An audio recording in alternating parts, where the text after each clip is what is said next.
2025-এ তুমি কি হারিয়েছো? আমার প্রিয় মানুষকে। ও মন কাঁদে রে কাঁদে রে কাঁদে রে, স্মৃতি মোছে না। মানে ভেবেছিলাম এই কথাটা তোমাদেরকে আমরা দুজন কোনোদিনই জানাবো না, কিন্তু এখন এমন একটা পরিস্থিতি এসে গেছে, এই কথাটা তোমাদেরকে জানানো দরকার। দিয়ে যায় শুধু ব্যথা এই বুকে। 2025টা আমার জন্য এতটা খারাপ ছিল তোমাদেরকে বলে বোঝাতে পারবো না। তো আজকের এই ভিডিওতে সব কিছুই তোমাদেরকে বলবো যে আমার সাথে কিভাবে কেটেছে, কীরকমভাবে কেটেছে, 2025-এ আমরা দুজন কি কি হারিয়েছি এবং 2025-এ আমরা কি কি পেয়েছি, ভালো খারাপ সব কিছুই তোমাদেরকে এই ভিডিওটাই বলবো। আর এমন এমন কিছু কথা আছে যেসব কথাগুলো তোমাদেরকে আমরা কোনোদিনই বলিনি, যেসব কথাগুলো আজকে ভিডিওতে তোমাদের সাথে শেয়ার করব। তো গাইস, আজকের এই ভিডিওটা যেটা দেখছো, এটা আমাদের লাইফের সাথে জুড়ে থাকা কিছু একটা ভিডিও হতে পারে বা স্মৃতি বলতে পারো। 2025-এ কী কী আমরা দুজন হারিয়েছি, কী কী পেয়েছি, কী কী খারাপ টাইম চলেছে আমাদের সাথে, 2025-এ কী কী ভালো টাইম এসেছিলো। মানে 2025-এ অনেক কিছু খারাপ ঘটনা ঘটেছিল আমাদের সাথে, যেসব কথাগুলো আজকে তোমাদের সাথে শেয়ার করব। আর হ্যাঁ, কমেন্টে ফটাফট জানাও 2025টা তোমাদের কেমন কেটেছিল, 2025-এ তোমরা কী কী হারিয়েছো, কী কী পেয়েছো, সেই সব কমেন্টগুলোও জানাও। কারণ আমরা যেহেতু তোমাদেরকে কথা শেয়ার করছি, তোমাদের কথাগুলো আমাদের জানা দরকার, তো অবশ্যই কমেন্টে জানিও। তো আজকে প্রথম শুরু করছি রিফার দিক থেকে, যে রিফা 2025-এ কী কী হারিয়েছে আর কী কী পেয়েছে, ঠিক আছে? তোমরা সব কিছুই জানতে পারবে।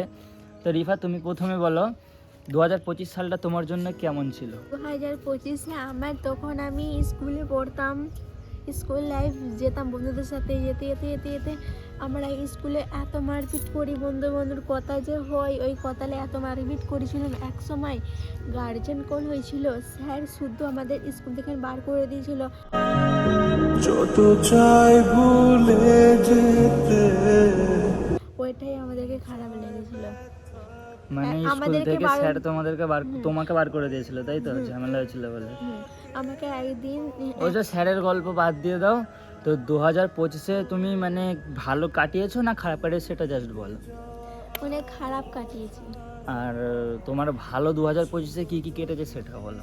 ভালো 2025-এ 25-এই খারাপ তো একটা গেল, এবারে ভালো কী কী হয়েছিল সেটা বলো। ভালো বলতে গেলে তুমি আমার লাইফে আসলে হঠাৎ করে, আমি তোমাকে ভালোবাসলাম, তারপর তোমার সাথে আমার বিয়ে হলো, আর হলো তোমাদের ঘরে আসলাম, এসে তোমার মা আব্বা সবাইকে পেলাম, ওখানে আমি একা থাকতাম, তোমার আপা পাপা সবাই আছে, এখন আমি অনেক ভালোবাসি। 2025-এও ভালো ছিলাম, হ্যাঁ 2026-এ তো পুরো ভালোই থাকবো। আর একটা 2025-এ আমার খারাপ ঘটনা আছে, সেটা তোমাদেরকে আমি একটু পরে বলছি। তো যাই হোক, রিফার তোমরা শুনলে, আর রিফার একটা সত্যি 2025-এ অনেক খারাপ ঘটনা আছে, মানে অনেক খারাপ কিছু ঘটেছিল এর সাথে, সেটাও তোমরা শুনতে পাবে। তার আগে আমি বলি আমার 2025টা কেমন কেটেছিল। দেখো, 2025-এর শুরুতে আমি মানে নর্মাল একটা ছেলে ছিলাম, ঠিক আছে? নর্মাল লাইফ, যেরকম তোমাদের যেরকম লাইফ চলছে সেরকম আমারও চলতো। হঠাৎ করে মানে সেই টাইমে, দেখো আমি ভিডিওর মাধ্যমে বলছি, তুমি যেন খারাপ ভেবো না, ঠিক আছে? জাস্ট ভিডিওর মাধ্যমে আমি বলে দিচ্ছি, সেগুলো তুমি সব জানো। তো 2025 সালে তখন আমার লাইফে মুস্কান ছিল, ঠিক আছে? তোমরা অনেকে কম বেশি জানবে। তো মানে মোটামুটি ঠিকঠাকই চলছিল, অ্যাভারেজ ছিল লাইফ। ভালো কাটতে কাটতে আমি এক জায়গায় কাজ করতাম, মানে সোনার কাজ করতাম, তোমরা অনেকেই কম বেশি জানো। তো যেই দোকানটায় কাজ করতাম না আমি, সেই দোকান থেকে আমাকে হঠাৎ করে বের করে দেওয়া হয়। কারণ কি হয়েছিল সেই টাইমটা আমি নিজেও জানি না। তো জাস্ট আমাকে বললো যে তোমাকে আর কাজ করতে হবে না, তো তুমি আর কাল থেকে এসো না, তোমার হিসাব করে নাও, খাতা ক্লিয়ার করে দিলাম, তুমি চলে যাও। মানে বিশ্বাস করো ভাই, সেই টাইমটায় আমি পুরো ভেঙে পড়েছিলাম, ঠিক আছে? কারণ আমার একটাই আশা ছিল, আমি ওখানে কাজ করতাম, মাসে 7,000 টাকা দিত আমাকে। সেই 7,000 টাকাটা নিয়ে আমি মানে সব কিছু করতাম, ওই ঘরে দিতাম, আমার নিজের খরচা প্লাস গার্লফ্রেন্ডের খরচা, ওই 7,000 টাকা থেকে আমার চালাতে হতো। ওটা গেল। তারপরে আমি ইউটিউবের দিকে ফোকাস দিতে পারতাম না কাজের জন্য, কিন্তু আমার ওই কাজটা ছেড়ে যাবার পরে আমি মানে ইউটিউবের দিকে ফোকাস দেওয়া শুরু করি, কিন্তু ইউটিউবেও কিছু কাজ হচ্ছিল না। তারপরে আমি কি করলাম, রাজস্থানে চলে গেলাম। তোমরা অনেকে কম বেশি জানো আমি রাজস্থানে কাজে গিয়েছিলাম। তো 2025-এই আমি রাজস্থানে গিয়েছিলাম, মানে শুরুতেই চলে গিয়েছিলাম, ঠিক আছে? 2025-এর শুরুতেই চলে গেছিলাম, মানে 1-2 মাসের মধ্যে অত কিছু ঘটে গিয়েছিল। ঘটার পরে আমি রাজস্থানে চলে গিয়েছিলাম।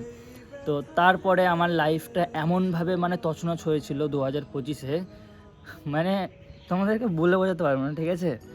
আর তোমরা অনেকে কম বেশি জানো যে আমার 2025-এ কী হয়েছিল। তো সেসব কথাগুলো মনে করে তো আর মন খারাপ করে লাভ নেই, কারণ আমার লাইফে এখন আমার সুন্দরী আছে, আমার ওয়াইফ। তো সে এখন অনেক ভালো আছে। তবে আমি কাহিনী শেয়ার করবো বলেছি যেহেতু সেই জন্য শেয়ার করছি। তো 2025-এ আমার রাজস্থানে যাওয়ার পরে 4-5 মাস পরে আমার রিসেন্টলি ব্রেকআপ হয়ে গিয়েছিল। ভুলে যেতে মন চায় ব্যথা পেয়ে। ঠিক আছে, তো ওর টাকা লাগতো, ও বড়লোক ঘরের ছেলেকে বিয়ে করে নিয়েছিল বা করে নিয়েছে, ছেড়ে দিয়ে চলে গিয়েছিলো। সেটা আমি ফুল ডিপ্রেশনে চলে গিয়েছিলাম, মুভ অন করতে পারছিলাম না। তারপরে কোথা থেকে উঠতে উঠতে উঠতে উঠতে ফুস করে এই মেয়েটা চলে এসেছিলো আমার লাইফে। ঠিক আছে, আসার পরে আমার 2025-এ শেষ হতে না হতে আমার জিন্দগি পুরো পরিবর্তন হয়ে গিয়েছিল। এত ভালোবাসা দিয়েছিল, এত এত মানে আলাদা লেভেলেরই, বান্ধবীতেই ভালোবাসা আলাদা লেভেলের দিত। ঠিক আছে, তো তারপরে আস্তে আস্তে আমাদের লাইফের কাহিনী শুরু হয়, আমরা দুজন রিলেশনশিপে আসি, তোমরা সেসবগুলো জানো। তো এবারে মেন টপিক হচ্ছে কি, 2025টা আমার জন্য একটা স্পেশাল জিনিস ছিল, যেটা বলতে পারো স্পেশাল মানে কি বলো তো। 2025-এ আমি ইউটিউব থেকে ফার্স্ট পেমেন্ট পাই। 2025-এ আমি ইউটিউবে গ্রোথ করি, মানে তোমরা আমাকে 2025 থেকে চিনতে শুরু করেছো। প্লাস 2025-এই আমি মানে এত কিছু অ্যাচিভমেন্ট করে নিয়েছি যেগুলো ধারণার বাইরে আমার। যেমন ধরো, আমি কাজ না করলে খেতে পেতাম না বা ডিপ্রেশনে চলে যেতাম যে কাজ হচ্ছে না, পয়সা কোথা থেকে আসবে, সব কথাগুলো ভেবে ডিপ্রেশনে যেতাম। কিন্তু সেই সবগুলো থেকে আমি মুক্তি পেয়ে গেলাম। এবার তোমরা হয়তো ভাবছো যে কী করে দাদা, কারণ আমি সোশ্যাল মিডিয়ায় ভিডিও করছি। এবারে তোমরা কম বেশি অনেকেই জানো যে সোশ্যাল মিডিয়ায় ভিডিও করলে টাকাও আসে। ঠিক আছে, তো প্রথম পেমেন্ট পাওয়ার পর থেকে আমার প্রায় প্রতি মাসে আমার পেমেন্ট ঢোকা চালু হয়ে গেল। মানে প্রতি মাসে পেমেন্ট ঢুকতোই। ঠিক আছে, অ্যাভারেজ 10, 15, 20 এরকমভাবে ঢুকতো। তো আমাকে আর কাজ করতে হলো না, আমি রাজস্থান থেকে চলে আসলাম, কাজ ছেড়ে দিয়েছি, পুরো ইউটিউবে ফোকাস দিচ্ছি।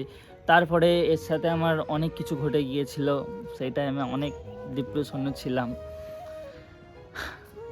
মানে সেসব কথাগুলো মনে পড়লে সত্যি খুব কষ্ট হয়। আমি যেমন পরশুদিনকে ভিডিওটাতে তোমাদেরকে বললাম যে এই ব্যাপার হয়েছিল, মেরে ফেলবে, কেটে ফেলবে বলেছিল, সেসব কথাগুলো শুনলে অনেকটা কষ্ট হয়।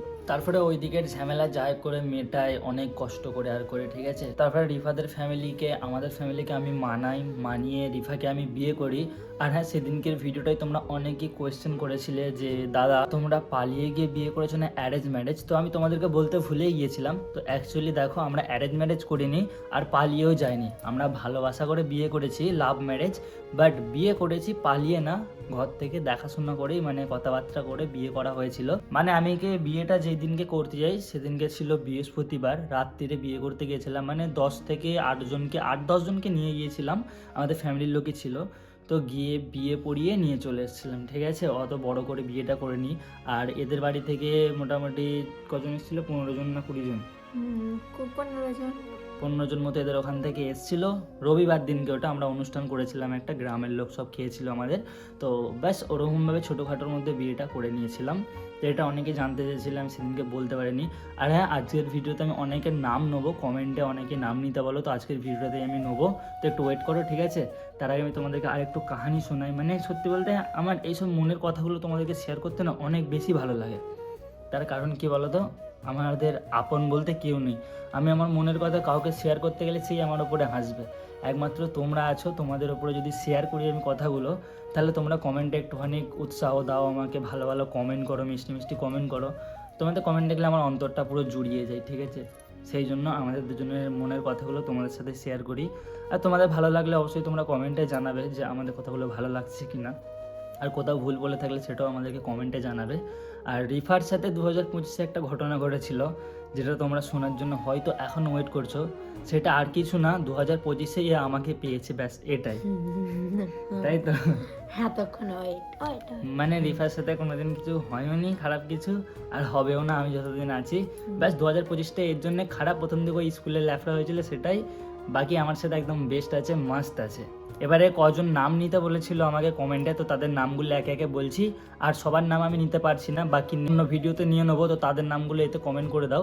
তো এখন যাদের নামগুলো নিচ্ছি শোনো। তো নামগুলো হচ্ছে মামুন মন্ডল, রাশিদা খাতুন, নাসরিন সুলতানা, আমিনা, পিয়া খাতুন, তাবাসুমা, সুমন, ফারসিনা, জুরাইয়া, মানিকা, রুকসোনা, আরও অনেকেই নাম কমেন্ট করেছো। ঠিক আছে, কিন্তু সবার কমেন্টের নাম নিতে গেলে ভিডিও বহুত লম্বা হয়ে যাবে। তো এতে কমেন্ট করো, এই ভিডিওর কমেন্ট থেকে যাদের নামগুলো আমি সামনে পাবো তাদের নামগুলো নেক্সট ভিডিওতে নেবো।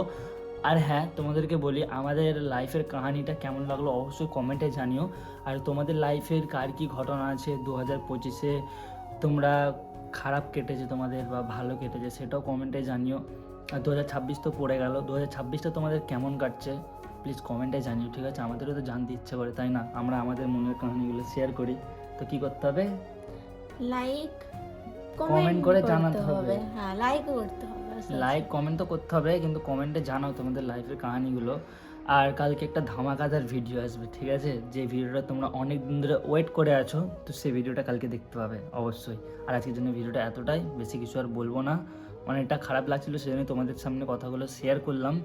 জানি না কেমন বললাম বা কি বললাম, ভুলভাল বকলাম কি না। যদি কোনো ভুল বলে থাকি আমাদের দুজনকে মাফ করে দিও। আর আমাদের দুজনের পাশে থেকো, চ্যানেলটাকে সাবস্ক্রাইব করে রেখো। দেখাবে নতুন ভিডিওতে, ততক্ষণ সবাই ভালো থেকো, সুস্থ থেকো, নিজের খেয়াল রেখো। Love you all, take care, bye by.